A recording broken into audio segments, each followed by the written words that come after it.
Hey guys, welcome back to another video. Today I am going to be predicting the Premier League complete table for this season. So this is going to be a fun one.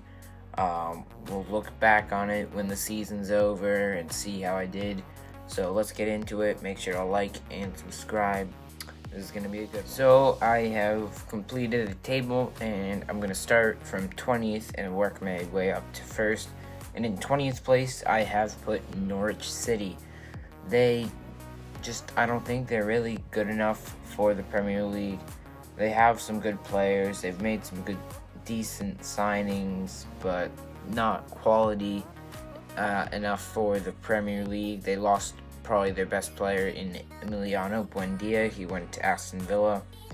So yeah, that was a big loss for them. They do have Billy Gilmore on loan from Chelsea. That's a pretty good signing, but I just don't think they are really good enough for the Premier League. That's why they are in 20th. And in 19th place, I have put Watford, who also came up this year. They do have some aging players that used to be pretty good, like Ben Foster, Troy Deeney, Danny Rose. So a few years ago, they probably have some good players, but their team isn't really good enough for the Premier League. Just looking at their squad, I don't know. I've heard Ismaila Sarr from Senegal is supposed to be pretty good, but I don't think he can really carry the team. I think they're gonna go down. So 19th for Watford. In 18th place, this might surprise a few people, but I've put Burnley there. Now, they have the smallest squad in the league. They've been just about staying up every year these past few years. And I think it's finally time that they go down to the championship. So 18th for Burnley. Next, we have Crystal Palace in 17th.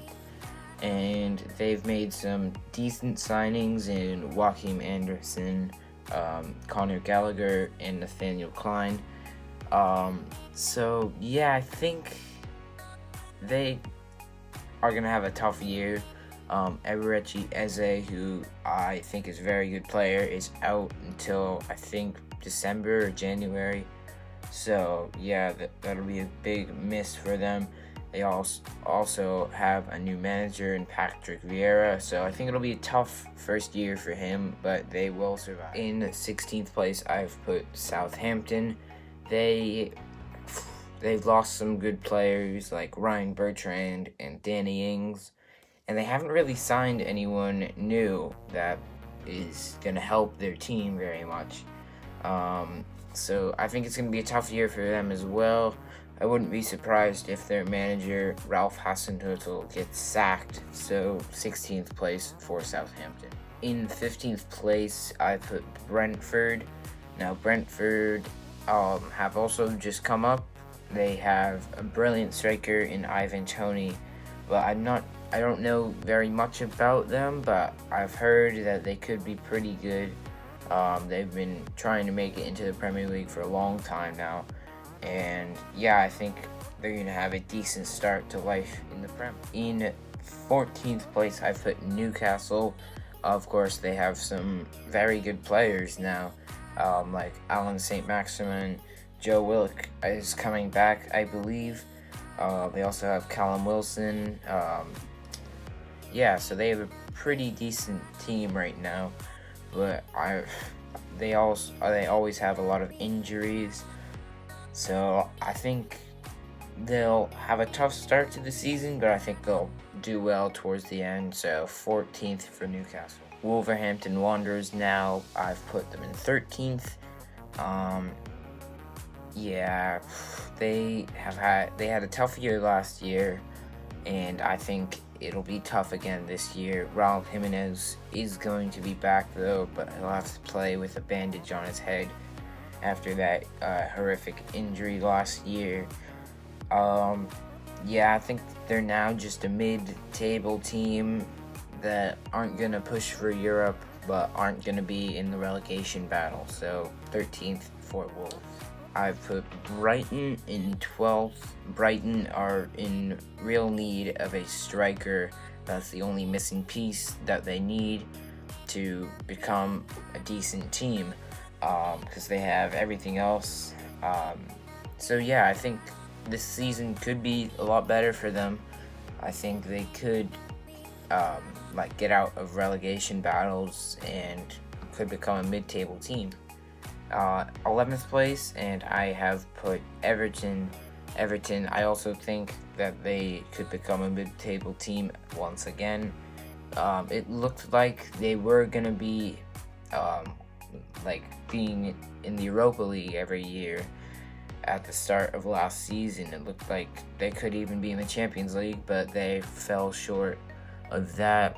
No European footy for them, and they lost their manager Carlo Ancelotti. They now have Rafa Benitez, and I personally don't think that's a very good move. So 11th place for Everton. 10th place, and I've put West Ham. West Ham, this was a tough one. I think they could possibly do a lot better, but they do not have Jesse Lingard anymore. He's obviously going back after his loan spell. And yeah, I think they are a mid-table team. I think last year was just a bit of a one-season wonder, having a brilliant year. I think the European, being in the Europa League, will slow them down a bit in the Premier League, so 10th place. I put Tottenham in 9th place. This is probably wrong. Maybe I'm a little biased because I'm an Arsenal fan, but I don't know if Harry Kane is going to want to play for them. I've heard that he's probably going to be back in training, but I'm not sure how much he wants it, how much he wants to play for Tottenham. I've heard also that Man City are ready to bid £150 million for him. So anything can happen. I'm obviously recording this before the transfer window happens, so a lot can happen from now until August 31st. So yeah, I think Kane definitely wants to leave Tottenham, and if that happens, then I think they'll finish in 9th place. Aston Villa in 8th. They've made some brilliant signings despite losing Jack Grealish. I think they'll play very well this year. They've got Leon Bailey, Emiliano Buendia. They also have one of the best goalkeepers in the world in Emiliano Martinez, who had a great Copa America for Argentina. So very positive year for the Villains this year. Now for 7th place, and I've put Leeds United. They obviously finished, I believe, 10th last year. That was a very successful first year for them. I think I really like their style of play. Bielsa is going to sign a new contract for this season, so a very good year for them. They've also signed Junior Firpo from Barcelona, the left back, so that's also a good signing. So 7th place for them this year. Arsenal in 6th place. Maybe I'm putting them a little too high. Obviously I'm a little biased. They've made some good signings. Maybe Odegaard might be coming back. I've heard that. They've made Ben White, Nuno Tavares, and Albert Sambi Lokonga. They're 3 really good players. I think Arsenal and Arteta really need to make top 6 in order for Arteta to keep his job. So 6th place finish for Arsenal. And now moving on to the top 4. And in 4th place, I've put Manchester United. This might be underrating them a little bit, seeing as they've made some brilliant signings like Jadon Sancho and Rafael Varane. I can see these last 4 clubs really going at it for the Premier League, and I think they'll have a very good season as well in the Champions League. And in 3rd place, I've put Liverpool. Now, they will have a better year than last year, definitely. I can see these last 4 teams having all of them having points above the 80s. So it could be a very exciting end to the season this year. But Liverpool, they'll have Van Dijk back. They'll have, they made their new signing, Ibrahim Konate, I believe. So yeah, he's very good center back. Also, Salah, Mane, Firmino. Hopefully they're back to their best this season for Liverpool. So third place finish, I think they'll be good. And in second place, I have put Chelsea. Now, I had to think a little bit about this. Chelsea obviously won the Champions League last year, so they'll really be wanting the Premier League this year. They obviously just signed Romelu Lukaku, which is a brilliant signing for them.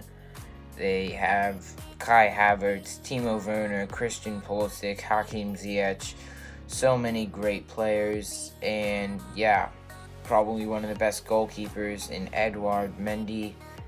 I think they're going to be very good this year, but just fall short. And obviously that leaves Manchester City in first place. They just have such an amazing team. Raheem Sterling, Kevin De Bruyne, Phil Foden, and they just signed Jack Grealish as well. Not that they needed another amazing world-class player, but they've got him as well. So it's going to be a super exciting Premier League season. Yeah, I think Manchester City should win this Premier League season based on the squad, and I think they will. So Manchester City are taking home the Premier League trophy once again. And that's going to do it for the video. Thank you everybody for watching. I'll see you guys in the next video. I think I might be making a video tomorrow predicting match week 1, so stay tuned for that. I'll see you then. Peace.